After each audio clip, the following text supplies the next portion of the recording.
Welcome to the Next Pivot Point podcast. This season, I'm focused on sharing stories and ideas from experts on diversity and inclusion. In this episode, I will share some insights and ideas from my guest expert.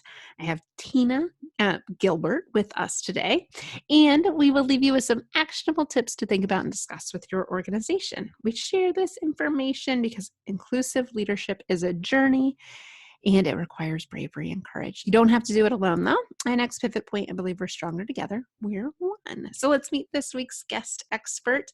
Tina Gilbert is the Senior Director of Inclusion and Diversity at Accolade, a healthcare and benefits navigation company.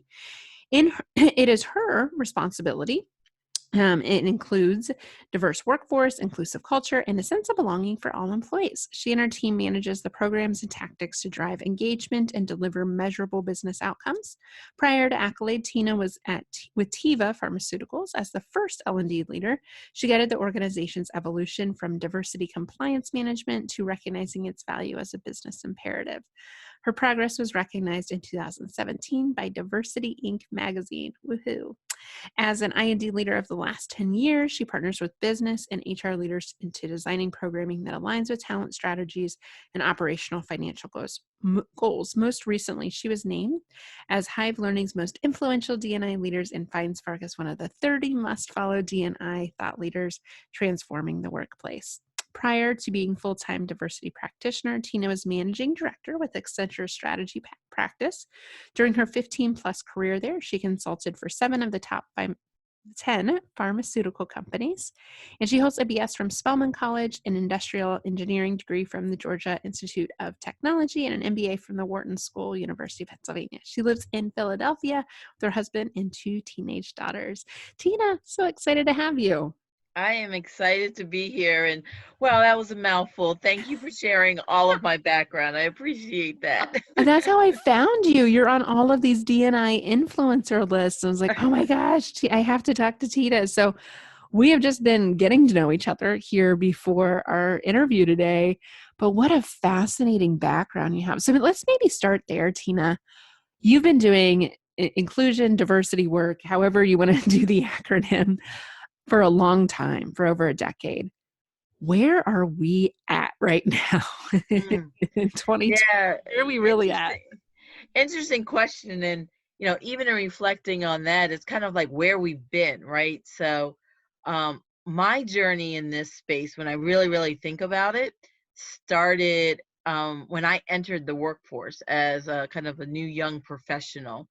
And my first role was at Procter and Gamble back in the 90s. My kids call it the 1900s, and that really makes me feel old, but we'll say the I grew 90s. up in the 90s, so I remember those years fondly. So, but in the 90s at P&G, diversity and inclusion, because that's exactly what it was called back then, was really kind of moving into what I would call the business case for progress phase. We had come out of affirmative action and some of the policies of the 70s. Diversity and representation data was starting to get kind of more mainstream, and the whole concept of inclusion and being able to be a part of and being that authentic self was starting to kind of come into the vernacular of progressive companies. So companies who really wanted to be kind of labeled as great places to work. And so I was fortunate to land at Procter and Gamble and kind of absorb all of this as a new hire. And so I say my first exposure to I&D was really as a participant, being able to join an ERG or an affinity group, being able to have mentors that were looking to grow diverse young talent in the organization. Fast forward a couple years, you get into the early 2000s. I have left P&G. I'm now at Accenture. I am a young manager, and a lot of people are now coming to me as a role model, looking for support, looking for help with recruiting, looking for what I call the program management piece of inclusion and diversity, or diversity and inclusion, that was getting really kind of getting some traction, right? So what were the programmatic solutions? What do we turn on? Roles of chief diversity officers were popping up more and more. And you see people beginning to really think about it from a structure standpoint. What do they need to do about reporting? What do they need to do to tie to employee engagement? And so it was really great to kind of be at Accenture, being a global organization. And as I grew in kind of my career and my experience, Accenture was getting more and more um, involved in inclusion and diversity. And so that gave me a lot of different things to be involved with, whether it was the talent pipeline and trying to address that, whether it was the whole concept of moving from just mentors to sponsors, and what sponsors were accountable for. And that's really kind of where I personally made the transition to be wanting to be full-time dedicated to it, and from not only the programmatic standpoint, but the strategic part.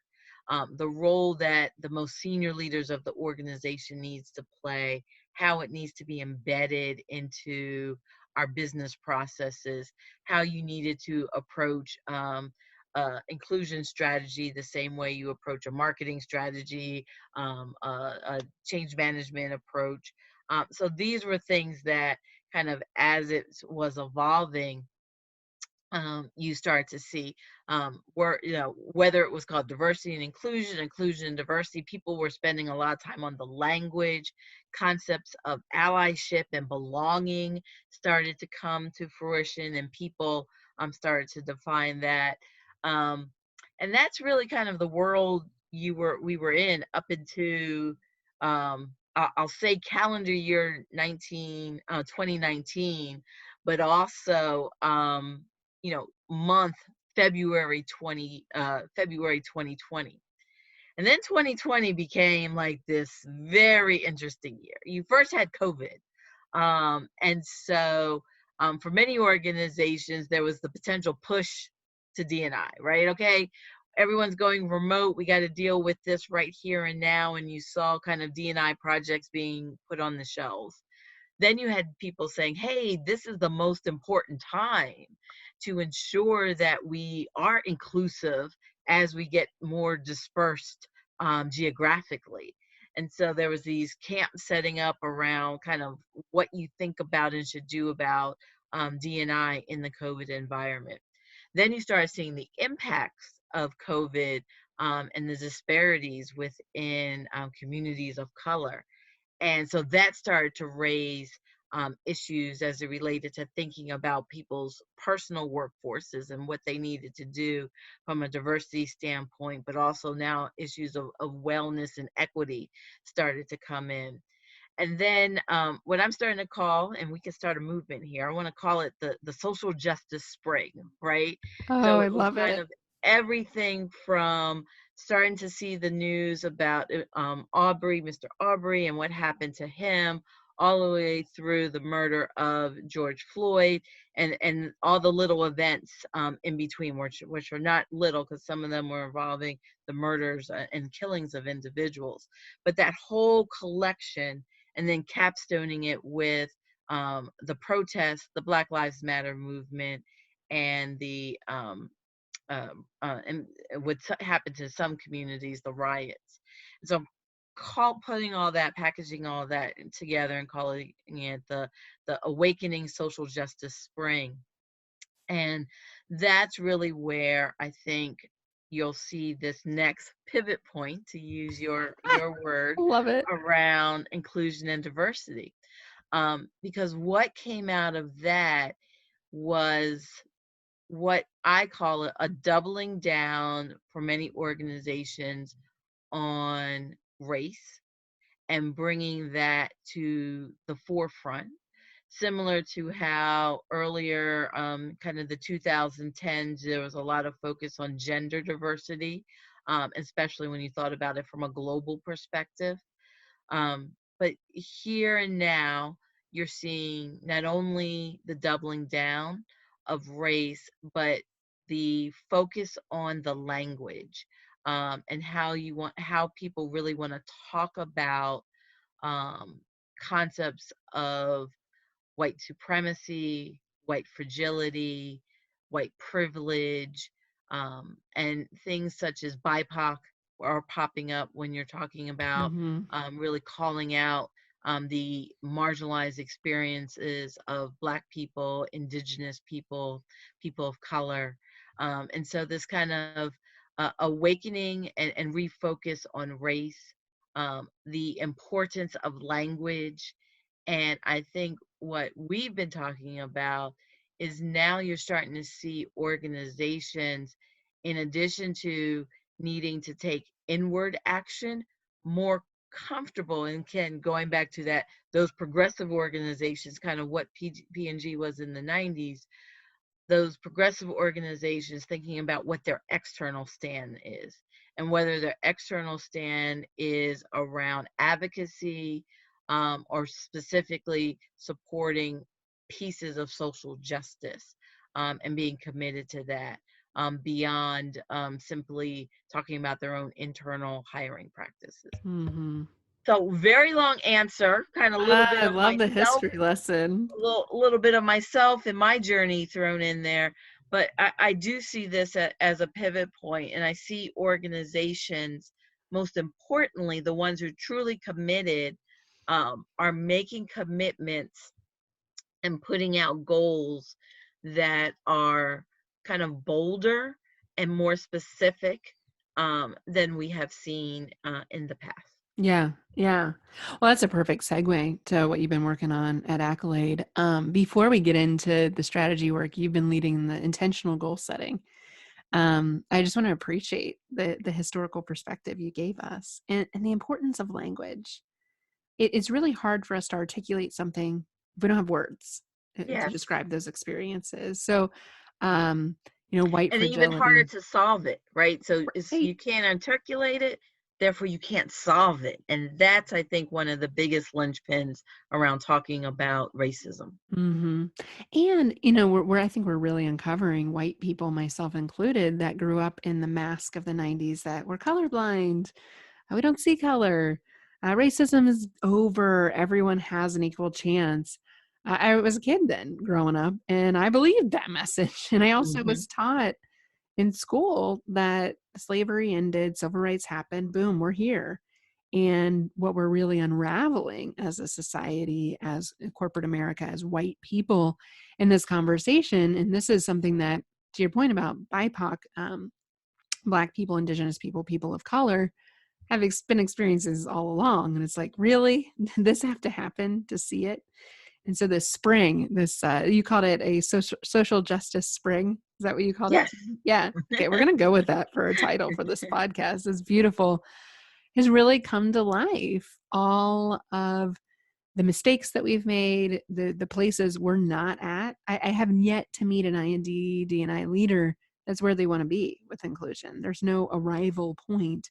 Even the most progressive organizations, even the P&Gs, to your point, the Salesforces of the world, still are woefully not where they want to be. So tell us at Accolade what y'all are working on. And you took some time to think about your strategy and goals. Walk us through that process and where y'all are at with your D&I, IND, strategy goals. Yeah.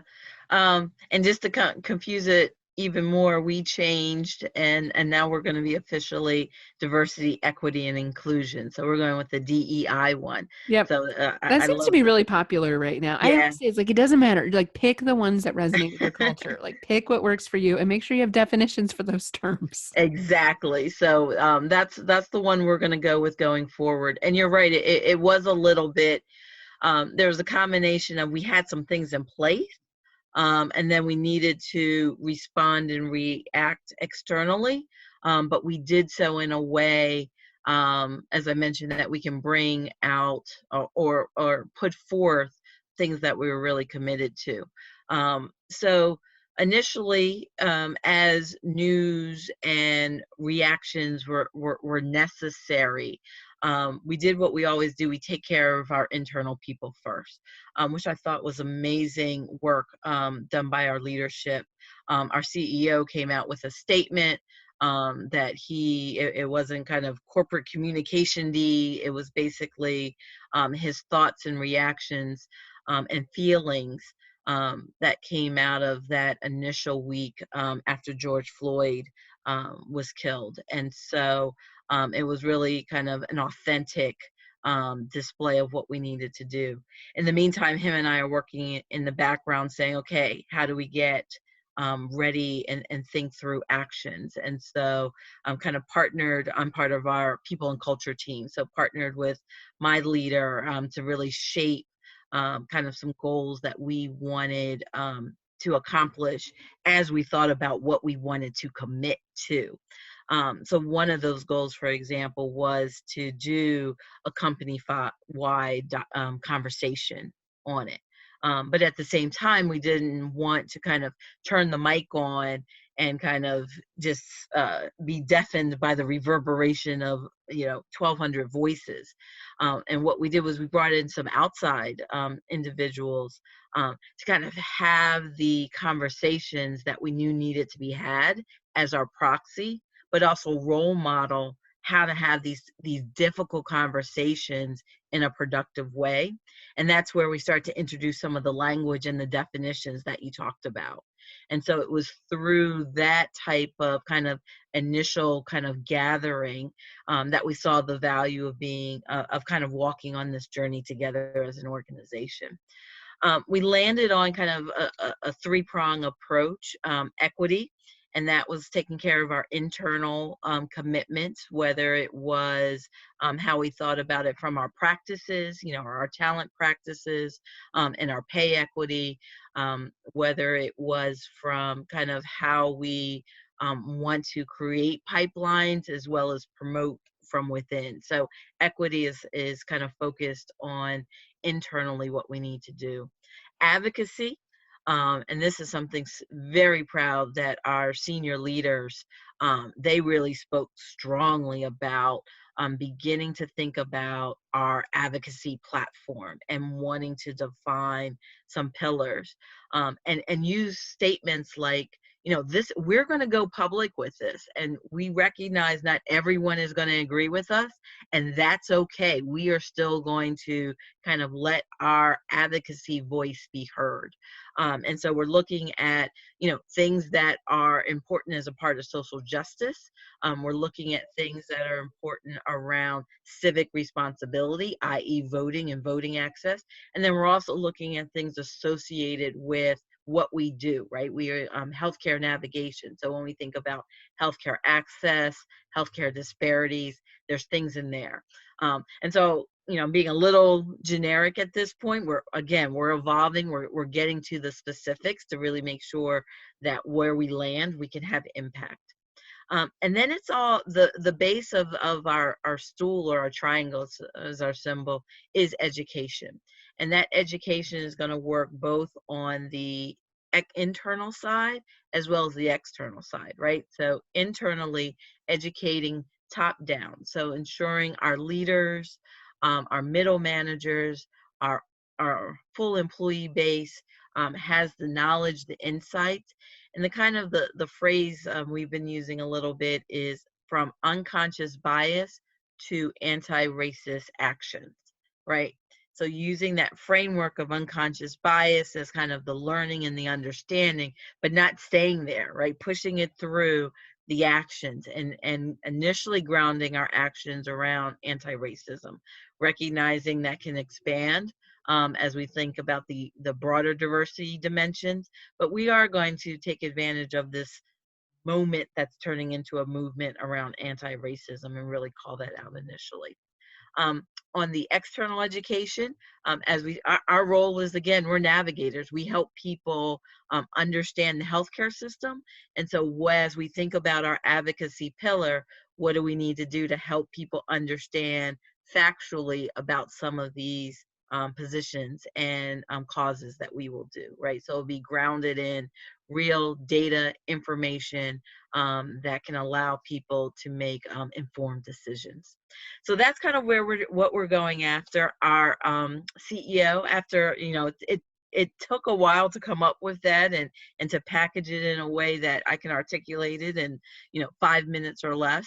And our CEO went public with that statement just recently, right? And so putting those in our commitments out there, and we will be, as we progress, sharing our progress as well as our goals. I love that. Thanks for walking us through that. I mean, I can understand why that took a few months to build that out. What I love about it is tangible. It shows to your internal employees, start internal first and then external communicate that. But it shows us we're deeply committed to this. We're not just the voiceover on what happened this summer and being opportunistic with our message. We are intentional. We're committed to it long term. A lot of times I talk about that with my clients as a roadmap, an intentional series of events people believe and buy into. So you can't just throw up DEI words on the board. You've got to have action behind it. And Right. so much of that is education, like you said, and using terms that people are comfortable with, like unconscious bias. A lot of organizations have done training on that, right? They've approached that topic. They might be resurfacing that or approaching it now. And it can be nice to bridge that language to something new, like anti-racism, which is very much something that's come to life through all of this. But how do you do that? How do Yeah. you become an anti-racist? I read the book and I still want to know how I can work on that. Still have so many questions. Um, and I love the conversation you were having with your CEO this whole time. So tell us, Tina, you've been doing this work a long time, engaging allies, engaging white people and the people of color conversation, engaging men in the conversation about women. There's so many dimensions of diversity, but especially the majority group now. We've really got to get the majority group included. What thoughts do you have? What is it going to take to get that majority group actively, not just talking about it, not just reading about it? Like, what is it going to take for them to actually get it? Yeah. So I heard of, I won't, so as a part of our training, we used a phrase, the strength of weak ties.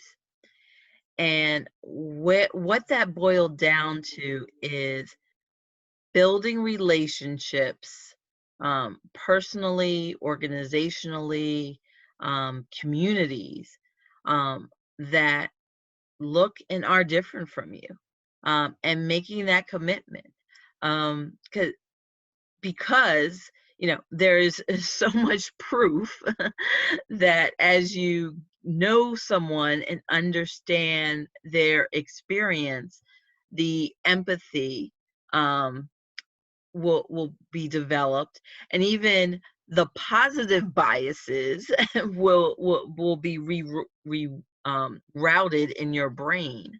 And at the end of the day, um, it does get back to, at the core, we're dealing with um, individuals and how they interact with each other.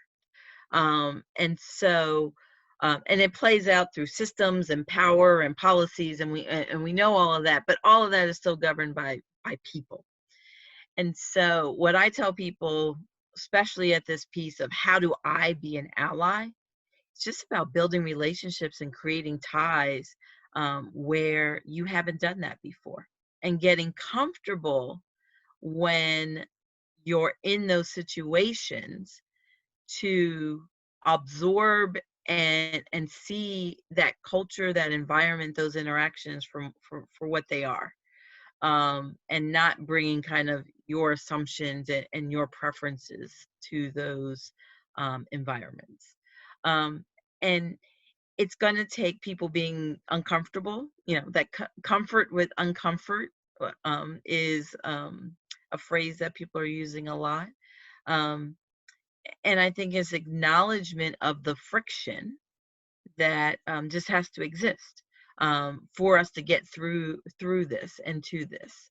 And so, yeah, it's I don't think it's um, quote, it's not rocket science, but it's not something that is going to be comfortable for everyone. And it's something where you have to be vulnerable And it takes a Yeah. level of commitment to do those things. It does. It does. It's the beauty of empathy, like you said, knowing somebody that's experiencing this. For majority group members that I'm working with and that don't see it, they'll tell me I don't see it. Like, is this really happening? Like, oh, so frustrating to hear that still. And I often share with them, much like you said, well, have you spent time in communities of color? You have friends of color? Are you spending time with colleagues of color, people that are just different than you? I say, well, no, like start there, and don't put the ownership on them to explain their lived experiences and justify it to you. And, you do your Google research. Don't ask them to do Google's job.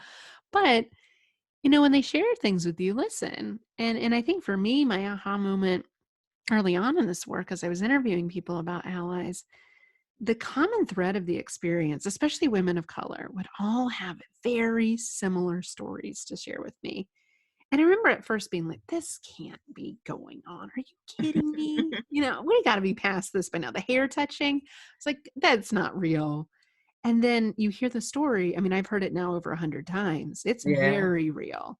yeah, And I tell people, like, they're not making this up. Like, why would someone make this up? And if you've heard it that many times, there's truth in it. So that shared live experience, being willing to listen to those experiences. And I am, just like in this conversation with you, always learning from somebody different than us. Like, you're not yeah, learning if you're surrounding yourself with people just like you. And it's affinity bias, back to your term unconscious bias. Affinity bias is a form of our yeah, bias, our natural bias to surround ourselves with people like us. So we got to fight that. And that's where the discomfort comes in. That's where it's like, oh, I don't want to do it, but I've got to. So if you feel that way, you're not alone. But once that empathy turns on and you hear those stories, wow, you're so much better equipped to be there, to stand there with other communities. So look at your weak ties. I like saying it that way. Look at where you're not spending time and find ways to spend time there. Such deep exactly. information, Tina. Well, tell our listeners, how can they follow you? You've got such great thoughts, expertise, and I know you've been featured in a number of DNI publications, but tell us, where can our listeners best follow your work, stay in touch with you? Yeah, so I'm still kind of in that LinkedIn world. I'm in LinkedIn under Tina Gilbert. And so feel free to reach out, connect. I am continuing to kind of promote my personal thought capital.